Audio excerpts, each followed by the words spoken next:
반갑습니다. 여기는 혜정 스님이시고요. 여기는 선혜 스님입니다. 예, 보조랑 스님들의 사찰 레전드 낙산 이대성 가름설화 시작하겠습니다. 자, 스님, 예. 그동안 저희가 어떻게 보면 아주 긴 시간 동안 우리 헬로부타 TV 여러분들과 함께 달려온 것 같아요. 이 낙산 이대성 가름설화 이야기 속을 막 열심히 다녀왔는데요. 자, 그 이야기 속에서 저희가 의상 스님의 화엄 그리고 오녀 스님의 무예 이 두 가지가 합쳐져서 정말 절묘한 앙상블을 이뤄냈다. 그래서 신라 사회 전체를 바꾸는 성공한 불교 사회 개혁 운동으로서 다시 한번 우리가 살펴볼 필요도 있다. 이렇게 말씀드렸던 것 같아요. 그죠? 예. 네. 원효 스님과 의상 스님을 통해서요. 우리가 얼마만큼 자랑스러운 한국 스님이 이렇게 있었는지 다시 한 번 더 느껴볼 수 있는 그런 계기가 됐던 것 같습니다. 네. 자, 그리고 맨 처음에 제가 드렸던 말씀도 혹시 기억하나 모르겠습니다. 이 설화라고 하는 것이 막연히 상상의 세계가 아니라 현실을 바탕으로 그 당시대를 살아나가는 사람들의 꿈이라든가요. 희망 혹은 고통, 슬픔, 애환 같은 게 막 더해져서요.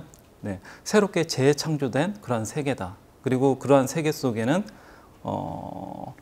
세상을 바꿀 수 있는 실천적인 메시지가 들어있다. 이렇게 말씀드렸던 것 같은데 괜찮은 이야기 같나요? 아, 예, 참 괜찮은 얘기 같아요. 예. 이 설화가 네. 어떻게 보면 옛날 얘기로만 느껴졌는데 이 설화가 살아있는 것 같기도 하고요. 네. 내하고 지금 직접적으로 연관이 되어 있구나 이런 것도 느낄 수 있었습니다. 맞습니다. 예. 바로 그런 스님의 반응을 제가 기대했던 것 같아요. 그런 측면에서 낙산 이대성 가름설화도요. 저희가 여러 관점에서 그 설화를 되살려 볼 수 있을 것 같아요. 예. 네. 제일 좋은 방법은 뭘까요, 스님? 설화를 굉장히 편안하고 쉽고 그냥 단순하고 네. 그냥 표면적으로 있죠. 네. 있는 그래도 그냥 보는 거죠. 그렇죠. 예. 예. 뭐 광고 문구 중에 그런 거 있잖아요. 심플 이즈 베스트. 가장 단순하게 보는 방법이 있죠, 스님. 아마 가장 단순하게 보는 방법이라 그러면 의상 스님과 오녀 스님을 절묘한 라이벌. 그렇죠. 예. 맞습니다. 라이벌로 보는 관점이 있을 것 같아요. 거기서부터 한번 예. 출발해 보도록 하죠, 스님.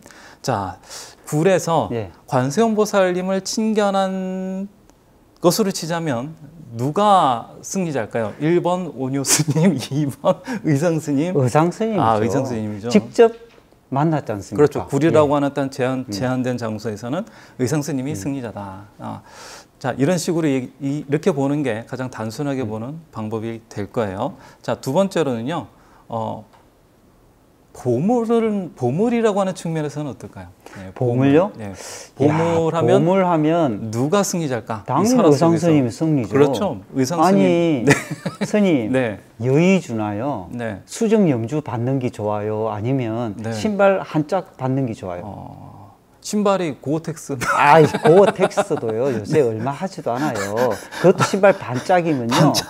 어디 신지도 못해요. 아, 그렇구나. 예. 알겠습니다. 예. 그 신발이 금으로 되어 있으면요? 아니죠. 그 당시에 신발이었으면 지금은요. 네. 사가가지고요. 금도? 흔적도 없어요. 알겠습니다. 예. 자, 그렇게 보자면 의상 보물을 누가 스님의- 더 많이 얻었느냐. 그것에 있어서도 의상 스님의 승리다. 예, 이렇게 볼 수 있을 것 같습니다. 자, 또 한 가지 재미있게 보는 관점이 또 있을 것도 네. 같아요. 그 주인공은 의상 스님과 원효 스님이잖아요. 그 이야기 속에 조연들도 있죠. 예. 네, 조연으로 치자면 누가 더 좋은 조연을 데리고 이야기를 풀어 나가는가? 아, 의상 스님이 멋있죠. 아, 용이 등장하고요. 네. 그 옆에 이렇게 신중들이 이렇게 같이 이렇게 등장하면요. 좀 네. 폼이 좀 나지 않습니까? 파랑새도 있잖아요. 아이, 새 한 마리가 아니, 나가지고 용하고 파랑새하고 싸워가지고 파랑새가 이길 수도 있잖아요. 아, 용이 불을 네. 뿜으면요. 네. 파랑새요. 네, 뭐가 되겠어요? 통닭이요. 아니, 새가 어떻게 통닭이 돼요? 그럼 뭐가 되는데요? 네. 아니, 어떻게 스님, 보면 게임이 안 파랑새가 되죠. 파랑새가 오녀 스님을 말로 이렇게 막 했잖아요. 아, 구박을 했죠. 아니, 그것처럼 심리 공격을 가해서 용으로 하여금 저희 뒷목 잡고 쓰러지게 아, 만들 수도 있죠. 용이 그 새가 얘기했던 거 듣고 스트레스 받을 것 같으면 용이 아니죠. 아, 그렇구나. 알겠습니다. 네. 자, 이렇게 볼 수도 있겠고요. 한편으로는 고개를 살짝 돌려가지고도 네. 한번 볼 수 있을 것 같아요. 관세음 보살님이 네. 정성을 들인 걸로 치자면 누구에게 더 가성비로 치자면 누구에게 더 많이 투자를 했는가? 아, 투자로 한 걸로 보면 원효 스님 어마어마한 투자를 했죠.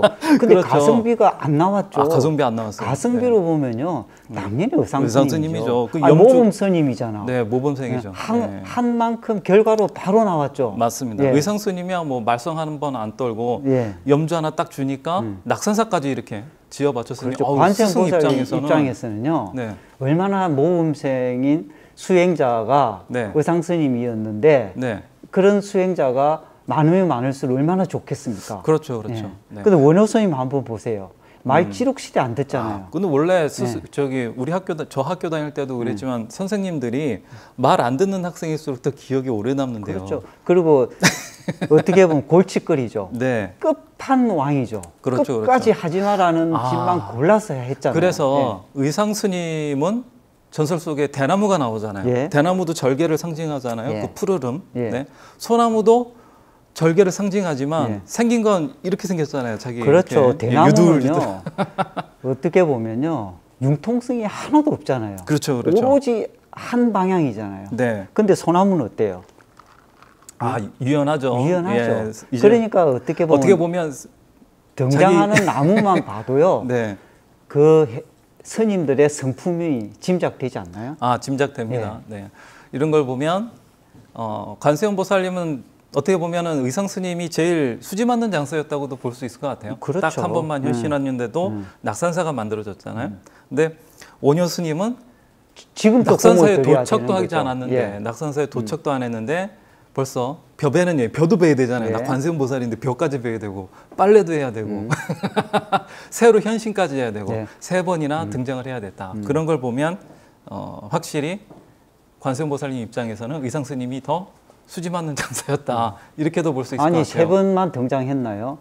가지 말라고 아, 했는데 불에 들어가지 말라고 했는데 또 들어가 가지고요. 네. 가니까 또 폭풍까지 등장시켰잖아요. 아, 그 관세음보살님이 폭풍 폭풍 등장시키려면 야, 얼마나 힘들었겠어요. 그 폭풍 부르려면 또 그 돈 내야 되잖아요. 그럼요. 요새 세상요. 네. 관세음보살님도요 쉬운 일이 아니에요. 네, 제가 보기에 원효 스님 성격 봐서는 네. 금방 안 가셨을 것 같아요. 아마 지금도 아마 어디든가 뭔가 서성거리고 있겠죠. 그렇죠. 그래서 전설은요. 네. 지금도 진행형이잖아요. 그렇죠. 원효 스님 전설은.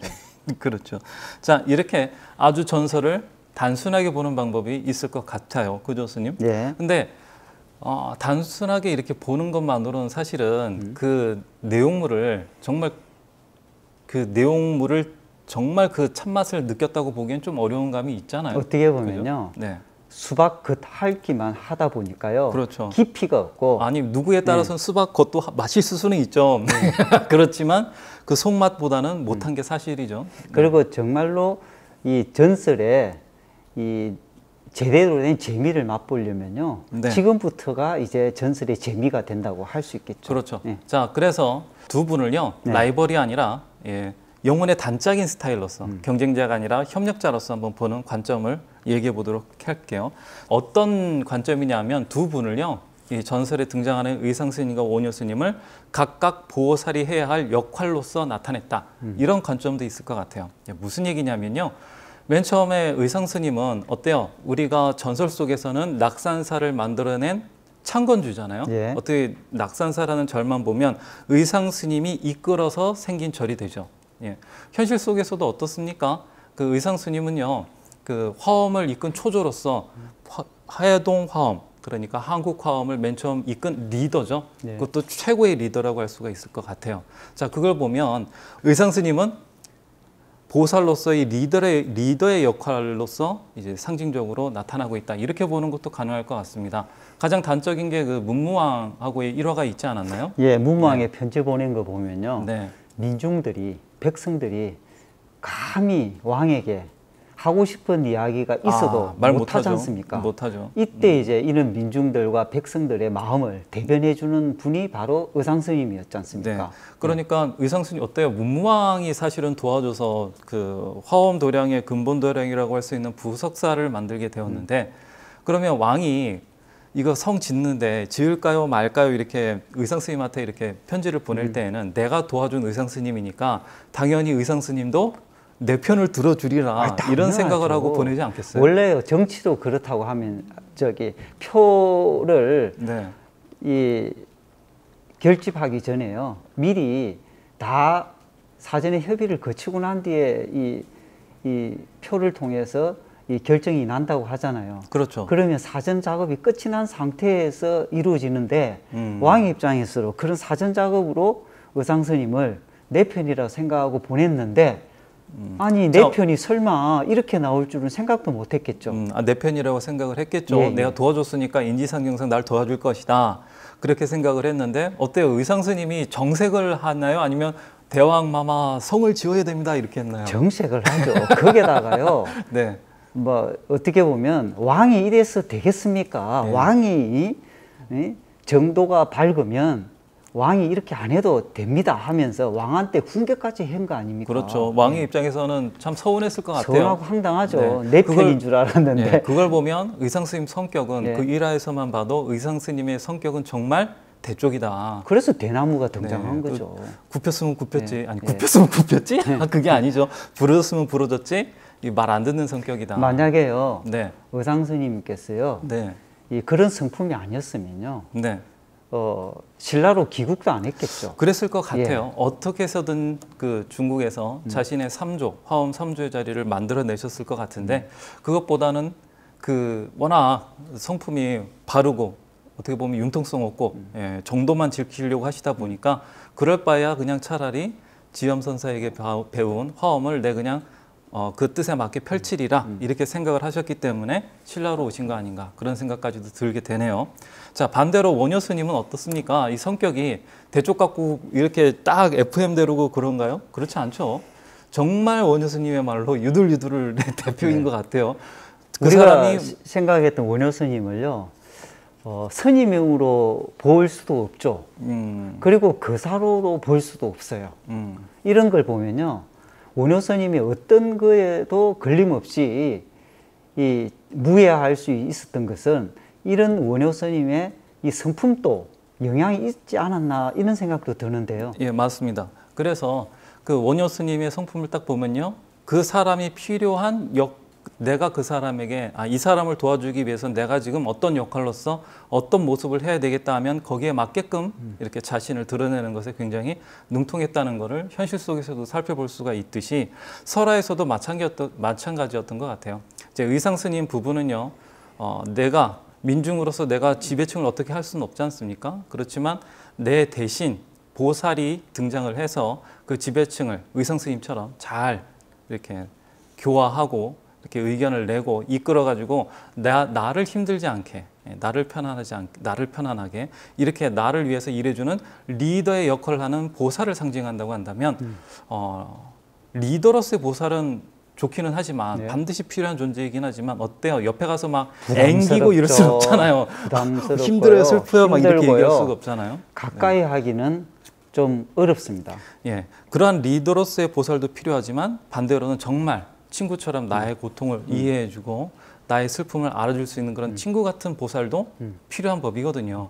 그러한 보살을 불교에서는 동사섭을 한다, 뭐 어렵게 표현을 하기도 하는데 원효 스님이야말로 가장 그런 친구로서 나의 슬픔을 이해해줄 삶의 동반자로서 그런 보살로서는 가장 적합한 이미지를 가진 스님이 아니었나 그런 생각이 들어요. 그러니까 전설에서요 아주 만만한 스님으로 그렇죠. 등장했습니다. 원효 스님은요 별을 베는 여인도 농담을 하고요 빨래를 빠는 여인도 이걸 줄 정도로 심지어는요 새까지 와서 새까지 와서 구박을 스님한테 하잖아요. 구박을 할 정도면 요만한 파랑새가 와서 구박까지 할 만약에 정도니 이 원효 스님이 요만하다고 생각해봐요 그릇이.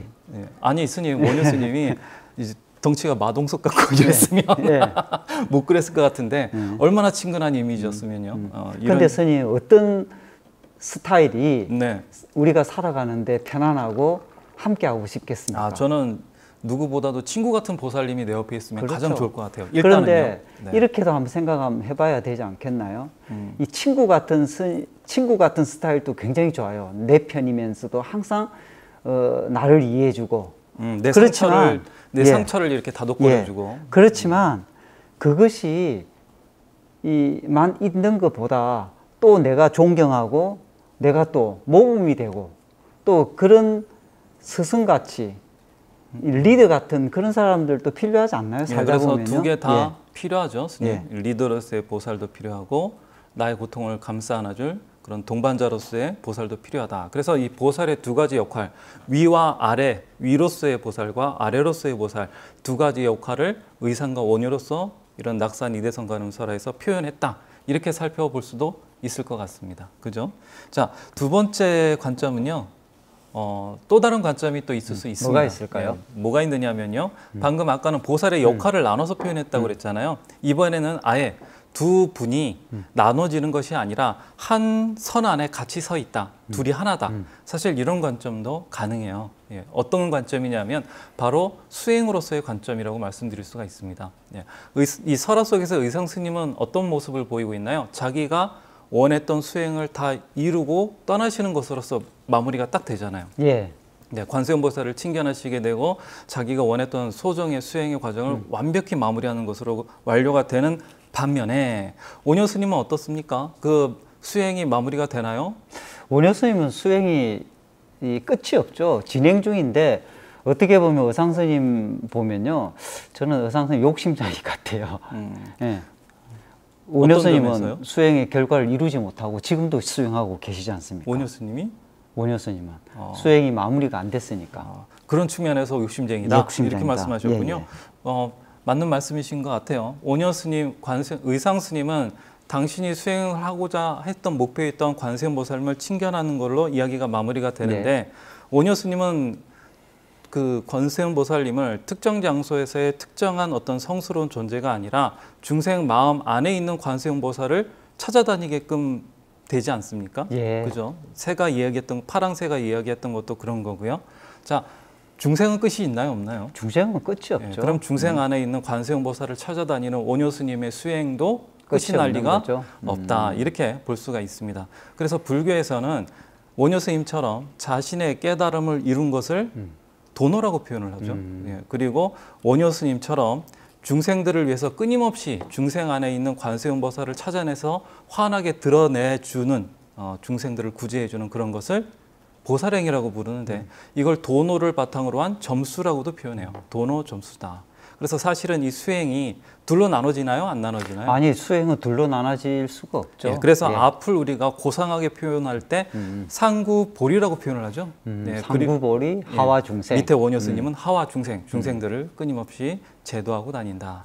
그래서 상구보리 하와 중생이라고 하는 대승불교의 그 가장 중요한 수행의 흐름을 낙산 이대성 가늠설화에서 원효 의상 스님과 원효 스님의 이야기로서 표현했다고도 볼 수가 있을 것 같습니다. 야, 그렇게 보면요, 이 전설을 만드신 분은요, 어떻게 보면 수행의 최고의 극치를 알고 만들었을까요? 어떻게 이렇게 딱딱 맞아떨어지죠? 그렇죠. 아주 재밌는 대목이 아닐 수가 없어요. 이 상구보리 하와 중생을 더 간단하게 줄이자면은 의상 스님은 자신의 수행을 이뤘으니까 어떻게 보면 자리적인 부분을 성취를 했다. 자리. 그렇죠. 원효 스님은 이 자리를 바탕으로 중생들을 끊임없이 도와주는 이타의 길이 열렸다. 그래서 이거를 자리 이타라고도 표현할 수가 있어요, 스님. 그래서 상구보리 하와 중생은 곧 자리 이타로서 이어지게 된다. 그럼 원효 스님하고 의상 스님은요, 하나죠, 사실은. 이 수행의 모습으로 봐도요, 어떻게 보면 수행의 하나의 모습을 두 가지 모습으로 보여줬네요. 그렇죠. 예. 중생의 입장에서는 둘로 나눠지게 보이지만 사실은 둘은 하나일 수밖에 없지 않습니까? 불교에서 뭐 이타 없는 자리가 없고 자리 없는 이타가 없듯이 전설 속에서 그렇게 또 살펴볼 수가 있을 것 같습니다. 한 가지 더 말씀드리고 싶은 게 있는데요. 스님 그 고려부라 얘기하셨잖아요. 예. 고려부라 보면은 관세음보살님이 이렇게 계시고 그 뒤에 대나무가 있고 그 정병도 있고요. 그죠? 예. 파랑새도 있고 수정염주도 있고 한데 관세음보살님 발밑에 보면 또 하나의 존재가 있죠, 스님. 아, 예. 선제동자입니다. 예, 합장을 예. 하고 이렇게 예. 관세음보살님을 칭견하는 선제동자가 딱 등장을 그 하게 고려술 됩니다. 관음도가 어떻게 보면 선제동자의 입법 계품을 그림으로 표현한 모습이 아닙니까? 맞습니다. 예. 네. 그런 측면에서요. 의상 스님과 원효 스님을 구도자로서 선제동자와 같은 구법자 요 모습으로도 살펴볼 수가 있을 것 같아요. 네. 우리가 입법계품 보면은 보통 53 선지식을 53 선지식만 이렇게 생각을 하면서 보기 마련인데요. 그래서 보통 53 선지식을 이제 한 번만 돌았다. 처음부터 끝까지 53 선지식을 이렇게 친견하고 가르침을 받은 뒤로 이야기가 끝났다라고 생각하기 쉽지만 사실 입법 개품 전체를 보면은 110번의 장소에서 선제 동자가 구법행을 했다 이런 표현이 나오잖아요. 예, 스님. 산스크리트 원본을 보면요. 네. 이 110여 곳을 두루 유람을 한 걸로 나와 있거든요. 네. 그러면 110곳이 두 개로 나누면 55곳이 되는데요. 그러면 53선지식을 뭐 53선지식이라기도 하고 또 뭐 54, 55선지식이라기도 표현하는데 그럼 두 번을 반복하게 된 셈 아닌가요? 예, 맞습니다. 그래서 저기 그 의상 스님과 같이 아주 긴밀한 인연으로 등장하는 법장 스님께서도요. 예. 110번이라고 하는 것은 1인이 두 번 등장했을 것이다. 법장 스님은 중국에 그 하엄 3조 법장 스님이 얘기하시는 거죠? 예, 맞습니다. 그 의상 스님과 연결지어서 등장했던 그 법장 스님이요. 자, 이걸 보면 선제 동자가요. 한 번만 구도행을 한 것이 아니라 두 번을 구도행을 했다. 이렇게도 풀어볼 수가 있는데요. 그러면 선제 동자의 첫 번째 구도행과 두 번째 구도행은 분명히 다른 점이 있겠네요. 있었을 거예요. 예, 예. 네, 그럼 어떤 점이 달랐을까요? 그 앞에 얘기했던 첫 번째 구도행은 자리적인 구도행. 그리고 자리를 이룬 뒤에는 마땅히 중생들을 위한 구도행을 한 번 더 펼쳤을 것이다. 저는 그렇게 생각이 듭니다. 그러면 이런 느낌도 드네요. 네. 그 금강경 보면요. 네. 금강경이 어떻게 보면 두 번 이렇게 설하는 구조로 되어 있는 것 그렇죠. 같죠.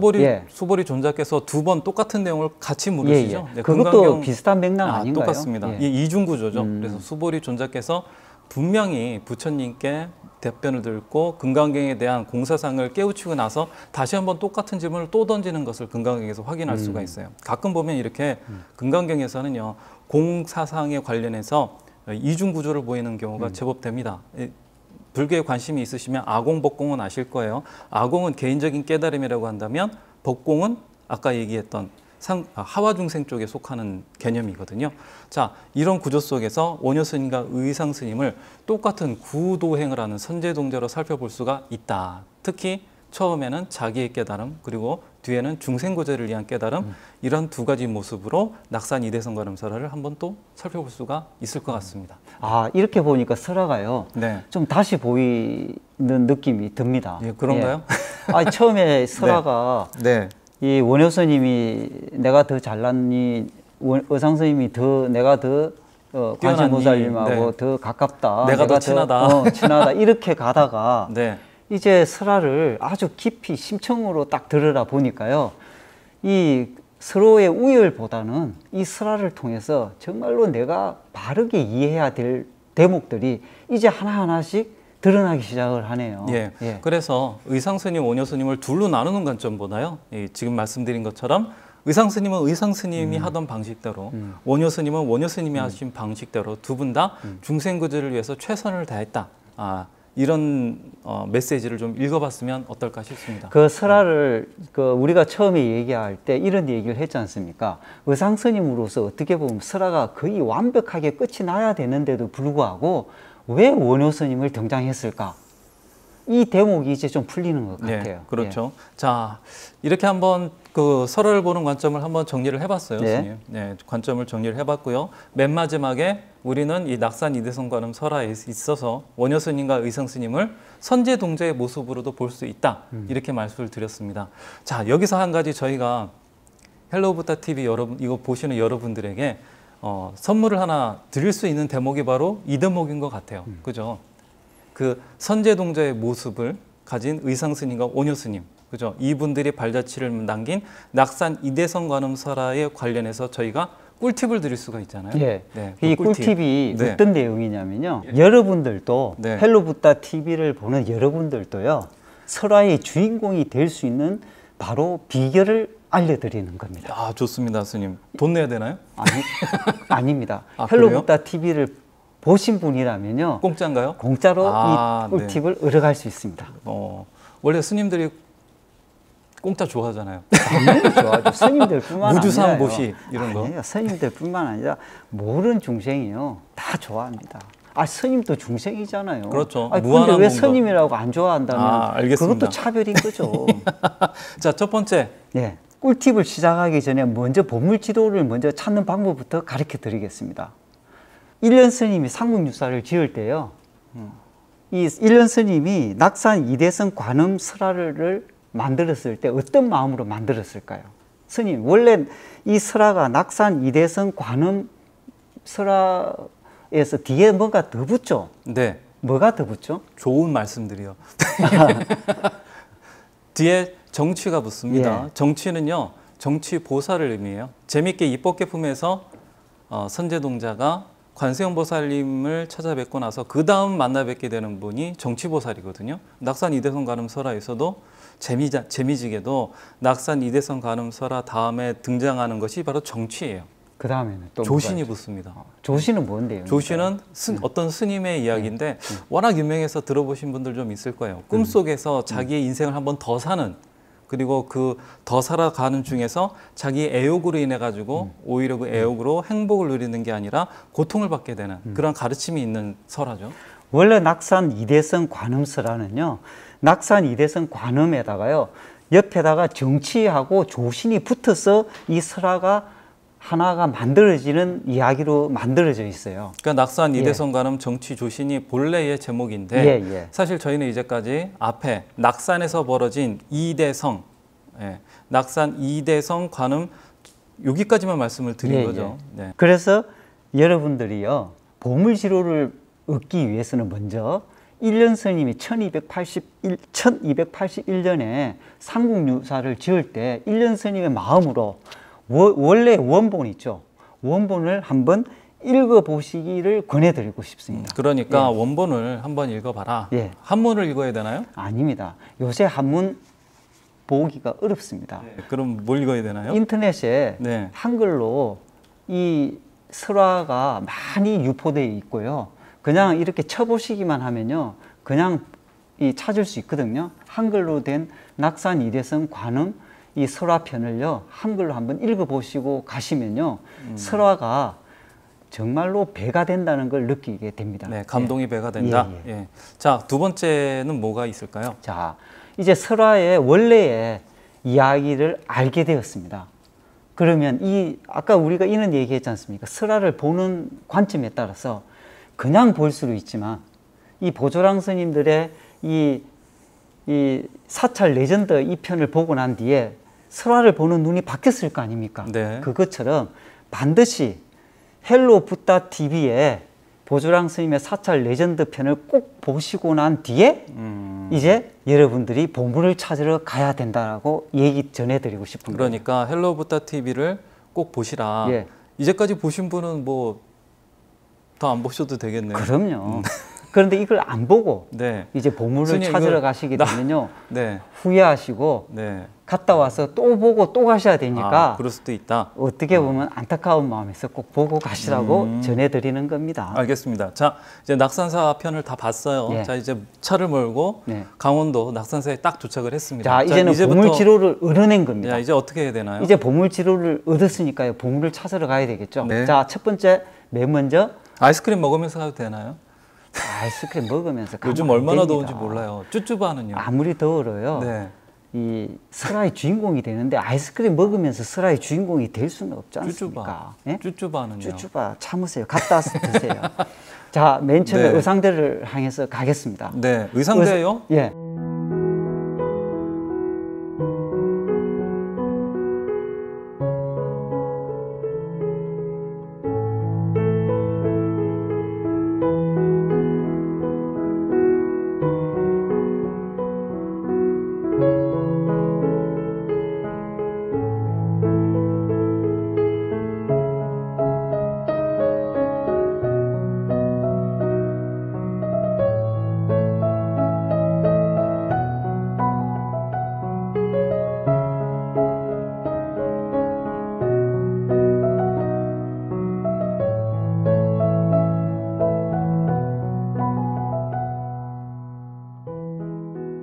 이 의상대에서 여러분이 처음으로, 인생에서 가장 처음으로서 휴식을 취하게 해주고 싶은 마음에서 의상대를 가보시라고 권해드립니다. 갈 때요, 스님. 사람이 많을 거 아니에요? 거기는 워낙 명승지니까. 사람이 많아도 괜찮나요? 괜찮습니다. 의상대가 가시면 정자가 하나 있습니다. 예, 예. 의상대. 이 정자에 네. 앉으셔가지고 네. 5분만 네. 편안하게 눈을 감고 이 마음을 이제 편안하게 쉬게 한번 해보시는 겁니다. 꼭 앉아야 되나요? 당연히 앉아야 됩니다. 물론 어떤가요? 서서 하도 되고 네. 누워서 하도 되는데 그 둘 굴러다니면요. 굴러다니면서 하도 됩니다. 의상대에 이렇게 매달려서 하는. 아, 매달렸어도 됩니다. 근데 우리의 근기가 네. 아직은 물구나무 서서도 되나요? 물구나무서도 됩니다. 엄마 손잡고는요? 엄마 손잡고 하기에는 힘듭니다. 왜요? 엄마 손잡고 하면요, 네. 내 마음이 네. 손을 통해서 네. 빠져나가기 때문에 그렇습니다. 애인 손은 더더욱 안 되겠네요. 당연하죠. 그때만은. 그래서 그 장소에서만은 네. 애인 손도 놓고 엄마 손도 놓고 네. 모든 것들을 다 내려놓고 네. 편안하게 이 의상대에 앉아서 편안하게 5분만 쉬어보는 겁니다. 자, 네. 편안하게 마음을 내려놓는다. 네. 그러니까 내 마음을 맑고 좀 안정되게 만든다. 네. 이 말씀이시네요. 우리는요, 살아가면서 한 번도 내 마음을 쉬어보고 살아간 적이 거의 없습니다. 그렇죠. 예, 우리는 말은 쉽게 합니다. 아우, 나 내려놨다, 나 마음 편안해, 이렇게 하지만 그것은요, 입으로 어떻게 보면 내가 근원적으로 마음을 쉬게 해본 것은 아닙니다. 정말로 마음을 쉬게 해보는 것은요, 정말로 내 마음을 아무것도 하지 않는 채 그냥 마음을 내버려 두보는 것을 한 번이라도 경험해 보시라는 겁니다. 자, 스님, 예. 그 얘기는 뭐 알아들을 수는 있는데 예. 이런 걸 처음 해보는 분한테는 그 말씀조차도 어려울 것 같아요. 예. 내려놔라, 마음을 그러니까, 내려놔라, 쉬어봐라. 실제로는 예. 어떻게 하면 제일 좋나요? 가장 좋은 방법은 단순 무식하게. 호흡법입니다. 호흡법? 예. 어떻게 하면 되는데요? 크게 숨을 크게 내쉬고, 예?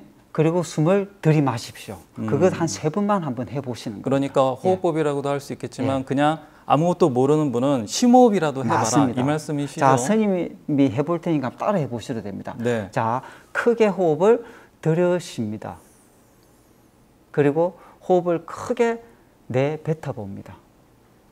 자, 또 다시 한 번 더 호흡을 크게 들이마시고 그리고 크게 호흡을 내쉬어 봅니다.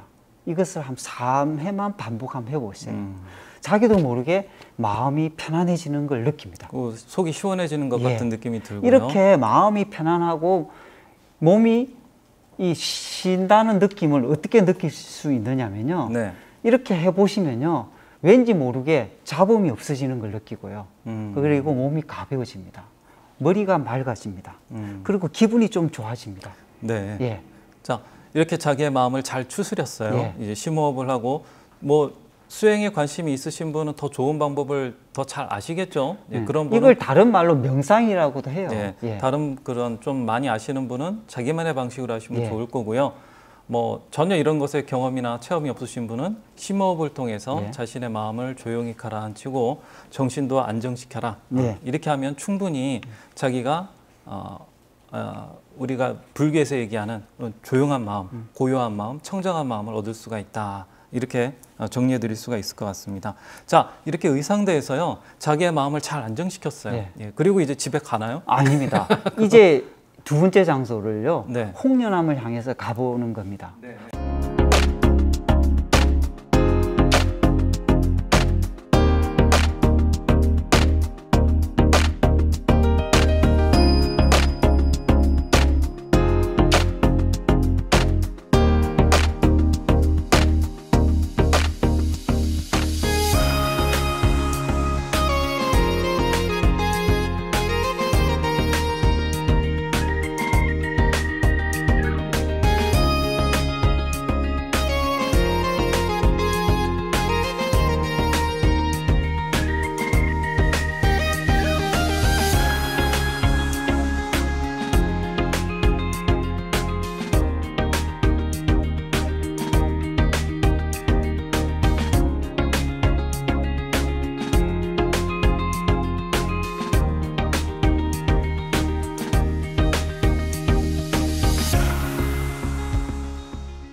홍련암을 가보겠습니다.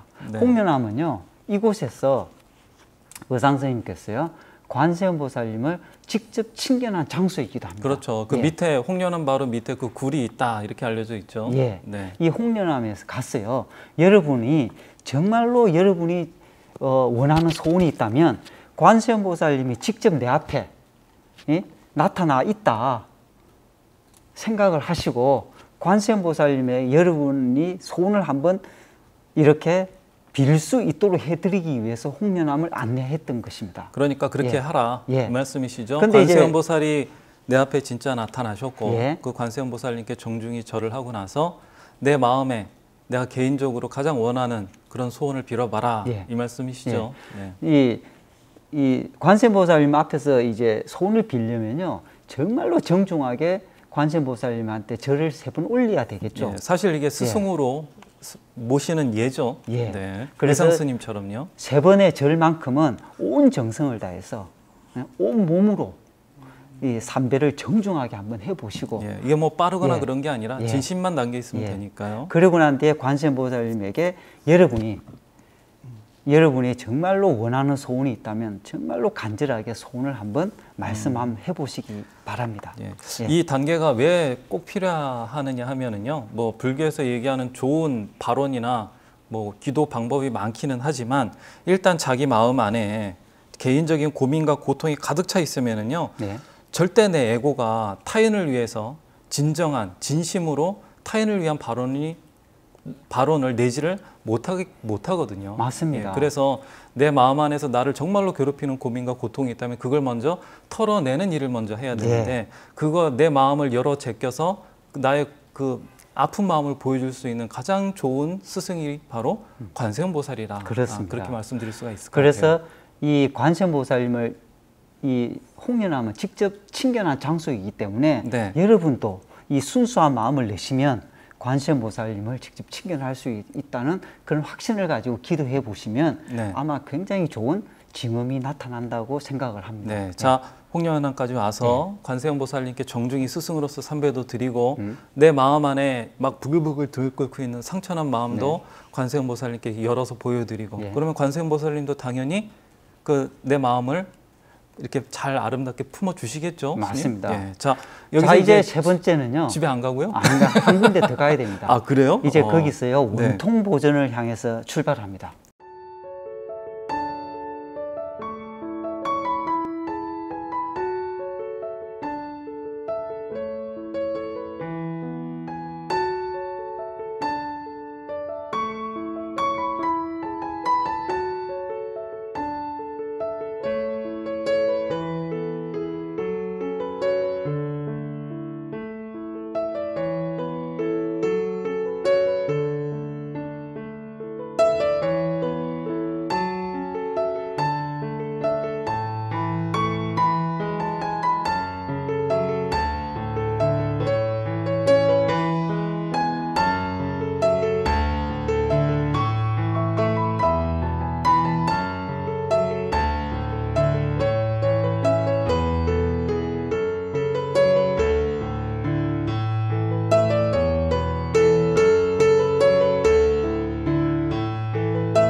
이 원통 보전은요. 네, 이 의상 스님께서요. 네, 이 관세음보살님이 이 명을 내려서 여기에다가 이 법당을 지어라 하는 장소였습니다. 그렇죠. 금당을 지어라 이렇게 하셨죠. 여기가 네. 바로 쌍죽 대나무가 솟아나는 장소였고 이곳에 이 의상 스님께서요. 이 수정염주와 네. 여의주를 봉안한 장소이기도 합니다. 그렇죠. 그리고 더 중요한 거는요. 이 장소에 이 관세음보살님의 인연을 여러분에게 마련하기 주기 위해서 만들었던 인연터이기 때문에 어떻게 보면요. 의상 스님의 발언이 없었다면 여러분이 지금 이 원통 보전에 올 수도 없었다는 겁니다. 그렇죠. 예. 자, 그래서 이 마지막 이 꿀TV의 마지막 장소인 이 원통 보전, 이 원통 보전에서는 어떻게 해야 되나요? 원통 보전에서요. 네. 여러분도 이제 설화의 주인공이 되실 수 있게 여러분들도 바로 의상 스님처럼 발언을 한번 해보시라는 겁니다. 아, 예. 자기의 그 진실한 발언을 한번 예. 내보는 거네요. 근데 이 발언은요, 네. 이 홍련하면서 여러분 소원을 빌었지 않습니까? 네. 소원은 빌었고 또 관세음보살님께서 소원을 들어주셨기 때문에 여기서만큼은요, 여러분의 소원이 아닌 이 부처님의 가르침에 맞는 발언을 해봐라. 그렇죠. 그렇죠? 그것이 바로 중생에 이익되게 하고 모든 사람들이 행복할 수 있도록 그런 발언을 한번 해보시라는 겁니다. 아, 예. 그렇군요. 혹시 이런 발언이 예. 잘 준비가 안 되시거나 이런 준비하기 어려운 분들은 어떻게 하면 좋을까요? 아, 그럴 줄 알고 네. 이 보조랑 스님들이 준비한 것이 있습니다. 뭔가요? 이 의상 스님의 백화도량 발언문을요, 네. 이렇게 사이트에 링크해 놓을 테니까요, 이걸 다운받으셔가지고 갖고 가셔가지고 그 장소에서 꼭 제목만 읽어보고 오시기를 권해드립니다. 뭐 혹시 링크가 안 돼 있다 하더라도 예. 그 인터넷에 치시면 요즘 워낙 잘 돼 있으니까요. 백화도량 발언문 치시면 아마 나올 거니까 그거 가지고 하셔도 얼마든지 가능합니다. 예. 그죠, 스님? 예. 네. 자, 발언이라는 것은요, 이 모든 중생을 위해서 이롭게도 하지만요, 이것이 바로 나의 기도가 수만 배도 공덕으로 다시 더 배가 될 수 있도록 만드는 비법도 숨어 있습니다. 그래서 여러분들이 생각하기엔 발언 그러면 내하고 관련이 없다 이렇게 생각하시면 안 되고요. 그것이 바로 핵심 팁 중에 팁이라는 걸 기억하시기 바랍니다. 좋은 방법 같아요. 그러니까 처음에 낙산사에 가서는요, 의상대에 가서 내 마음을 조용하게 만들어라. 예. 첫 번째 청정성 확보하기. 두 번째 홍련함에 가서는 관세음보살님께 스승 제자로서 스승에게 예를 대하듯 정중하게 삼배를 올리고 자기의 개인적인 고통을 관세음보살님께 다 털어놔라. 그렇죠? 예. 자, 마지막으로 세 번째, 원통보전에서는 정말 의상 스님의 그런 인연이 깊은 자리니만큼 여기서만큼은 이제 부처님의 가르침에 따라서 잠시 내 바램을 내려놓고 백화도량 발언문 같은 그런 훌륭한 발언을 나도 주인공이 돼서 해보자. 자, 이렇게 정리해 볼 수 있을 것 같아요. 예, 어떻습니까? 좋아요. 이 설화가요, 네. 이런 전설이요, 네.